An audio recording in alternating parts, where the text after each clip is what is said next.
The Chiefs just made moves that are going to blow up the entire NFL, and you guys don't even know what's coming. Forget all this talk about Tyreek Hill. What Kansas City is doing now behind the scenes is 1,000 times more devastating and strategic than any trade that's ever happened in the league. While everyone's wasting time debating old decisions, Mahomes and company are silently building a machine that's going to completely redefine how dynasties are constructed in the modern NFL. We're not just talking about regular signings or drafts. We're talking about a total restructuring happening on multiple fronts simultaneously. Offensive line, receiving core, defense, coaching staff. Even the game philosophy is being revolutionized. The revolution started at Arrowhead, and when you guys finally realize the magnitude of what's really happening behind the curtains, it'll be too late for other teams to react or copy the strategy. This isn't off-season hype. This isn't fan speculation. This is a clear and direct warning of what's about to completely dominate the league for the next 10 years. Kansas City isn't just defending titles, they're reinventing how you build a sustainable dynasty. Look, what I'm about to reveal might shock some of you, so before I continue, I need you to do something. Stop everything you're doing and write in the comments where you're watching this from and how many years you've been part of Chiefs Kingdom. This isn't just my curiosity, there's a very specific reason behind this. I bet 90% of Chiefs fans still haven't realized the real magnitude of what our team is doing behind the scenes. Seriously, most people are only seeing the surface. So if you're part of that 10% who really understand football, prove it to me by writing your city and explaining what was the smartest move Kansas City made in the last 6 months. When the Kansas City Chiefs made the shocking decision in March 2022 to trade their electrifying wide receiver Tyreek Hill to the Miami Dolphins, the football world collectively gasped in disbelief. Everyone painted a grim picture for Patrick Mahomes and the Chiefs' high-octane offense, an attack that had become synonymous with fireworks, highlight reel plays, and championship-caliber production. The move sent shockwaves across the NFL landscape, with many questioning whether Kansas City had just sabotaged its only Super Bowl ambitions by parting ways with one of the most dangerous playmakers in the league. Hill wasn't just any receiver. He was the heartbeat of Kansas City's aerial assault, a generational talent whose blistering speed and surgical route precision had transformed the Chiefs into an offensive juggernaut. His departure left what seemed to be an unfillable void, with skeptics pointing to his jaw-dropping statistics, clutch heroics and defining moments, and his uncanny ability to stretch defenses in ways that unlocked the entire field for Mahomes and his supporting cast. But man, what unfolded next defied every prediction and silenced the doubters in spectacular fashion. Instead of crumbling under the pressure of losing his star weapon, Patrick Mahomes ascended to even greater heights, orchestrating one of the most remarkable seasons in NFL history. The 2022 campaign became a masterclass in resilience, adaptability, and pure football brilliance, a season destined to be remembered for generations. Mahomes, already a household name and face of the league, showcased a championship mentality that refused to be shaken. Rather than dwelling on what had been lost, he maximized the potential of his retooled receiving core. Juju Smith-Schuster, acquired as a free agent, stepped seamlessly into a larger role, proving to be the dependable target Mahomes needed in critical situations. His sharp routes, physicality and contested catches, and steady veteran presence anchored the offense during its transition. Alongside him, Marquez Valdes-Scantling emerged as another crucial contributor, bringing a different dimension with his size combination. He provided Mahomes with a vertical threat, while also serving as a reliable option in the intermediate passing game. The analysis is crystal clear. The chemistry between Mahomes and his new weapons developed rapidly, showcasing his supernatural ability to tailor his game to amplify the strengths of those around him. The transformation was extraordinary. Mahomes didn't just maintain his elite standard of play, he elevated it. He captured the NFL MVP award while guiding Kansas City to another Super Bowl crown. Connecting this immediate success with more recent developments, as time marched into 2023 and eventually 2024, subtle cracks began to emerge in the Chiefs' offensive armor. The dazzling fireworks and seamless execution that defined the immediate post-Hill era began to appear less frequently. While Kansas City remained highly competitive and Mahomes continued to perform at an elite level, the once relentless offensive spectacle no longer flashed with the same consistency. The 2023 season peeled back the layers of challenges that Kansas City had managed to conceal during their magical 2022 run. Without Hill's game-wrecking speed and unrivaled separation ability, the offense occasionally sputtered when trying to manufacture the explosive plays that had once been its trademark. Defenses adapted, shifting their schemes to smother the Chiefs' preferred passing lanes and daring Mahomes to grind out long, methodical drives instead of delivering the lightning strikes that had defined their dynasty. By 2024, those offensive struggles had grown more pronounced, sparking increased scrutiny of the front office's personnel decisions and their long-term blueprint for the receiving position. Patrick Mahomes, still one of the league's premier quarterbacks, continued to produce brilliance, but even his extraordinary skill set couldn't fully mask the depth and talent deficiencies that had gradually eroded the receiving core. And at the center of that storyline stood one name, Skyy Moore. Drafted 54th overall in 2022, Moore entered Kansas City carrying lofty expectations. He was billed as a potential antidote to the post-Hill void, a dynamic weapon who could evolve into the explosive, reliable target Mahomes needed in his arsenal. The Chiefs' decision to spend second-round draft capital on him was no coincidence. It signaled belief that Moore could deliver both immediate impact and long-term growth. But man, reality never matched the vision. Despite ample opportunities and the organization's investment in his development, Moore mustered only 190 receiving yards and a single touchdown in his Chiefs tenure. For a second-round selection drafted with the explicit mission of softening the loss of Tyreek Hill, those numbers fell painfully short. It wasn't just the lack of statistics, it was the absence of realized potential. Playing alongside one of the greatest quarterbacks of this era, Moore should have had countless chances to thrive. Instead, his inability to seize those moments ultimately sealed his fate. On Wednesday, the inevitable happened. Kansas City officially shipped Moore to the San Francisco 49ers in exchange for a late-round draft pick. It marked the conclusion of a disappointing chapter in the Chiefs' ongoing quest to rediscover the electric spark Hill once provided. This Moore situation connects perfectly with bigger questions about Chiefs roster construction.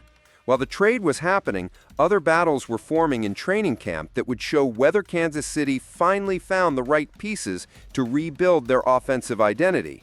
The offensive line became an obsession for the organization, and rightfully so. Josh Simmons emerged as the silent guardian in waiting. On paper, the Chiefs' O-line looked formidable, even after parting with Joe Thuney. But in reality, Mahomes' blind side was begging for reinforcement. That's why Kansas City traded up to grab Josh Simmons from Ohio State at the 22nd pick, a move that screamed urgency. Standing 6'5" and 317 pounds, Simmons was once hailed as a future cornerstone. A devastatingly torn patellar tendon during the college football playoff tanked his draft stock, but the injury allowed him to slip into Kansas City's grasp. At OTAs, Coach Andy Reid was visibly impressed. "He's ahead of schedule," he said, eyes gleaming. Simmons isn't taking full reps yet, but the plan is meticulous. Build his confidence in individual drills, then unleash him against elite defenders like Chris Jones and George Karlaftis. Adam Schefter from ESPN recently declared, "If Simmons is healthy, he's your Week 1 starter at left tackle." Speaking of player development, one story that's been flying under the radar is the resurrection of Tyquan Thornton. The former Baylor speedster and ex-Patriot is making a serious push for a final wide receiver spot. He impressed throughout OTAs and now is earning reps as a special teams gunner. That kind of versatility could be his golden ticket. He's in a tight battle with return ace Nico Ramirgio. Nico's special teams explosiveness has been his calling card, but if the coaching staff sees more all-around value in Thornton, even if he's less dynamic on returns, the edge could swing his way. The analysis of this whole situation is fascinating. It's a classic preseason dilemma: lean on proven production or roll the dice on higher upside. And while we're talking battles, few are drawing more attention than the duel for starting left tackle between Josh Simmons and DJ Humphries. Simmons, the first-rounder out of Ohio State, is clawing his way back from injury, attacking every rehab session with urgency. But here's something that speaks volumes.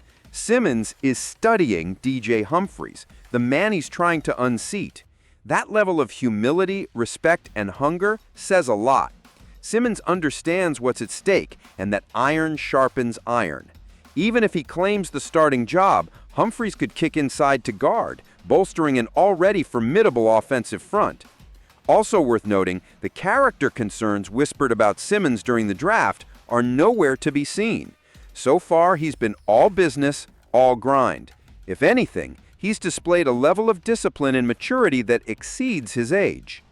Shifting focus to another interesting development, let's talk about a defense that's going through its own adjustments. Steve Spagnuolo, the maestro of mayhem, is about to unleash the storm. Spags is going to dial up exotic blitz packages, mix deceptive fronts, and pressure this O-line like a pack of wolves.